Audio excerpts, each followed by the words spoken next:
So let us learn how to solve the first example. The radius of fifth Bohr orbit of hydrogen atom is. So this is a simple question and a direct substitution. We have to find out the radius of fifth Bohr orbit. When I say fifth Bohr orbit, n is equal to 5. And hydrogen atom means Z is equal to 1. That is atomic number. Now the question is how to find the radius. We have a general formula. Rn is equal to 52.9 picometers into n square by z. N square by z. So this is a formula. So let us do it. 52.9 into n square is 5 square divided by z square. Z is 1.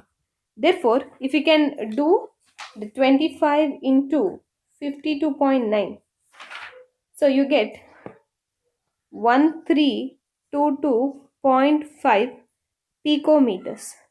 But here everything is in the order of 10. So let us expand this. 1322 pico means into 10 power minus 12 meters. So it is in the order of 10. Shift 2 decimals. You get 13.22 into 10 power minus 10 meters. So therefore, the answer is A. Option A.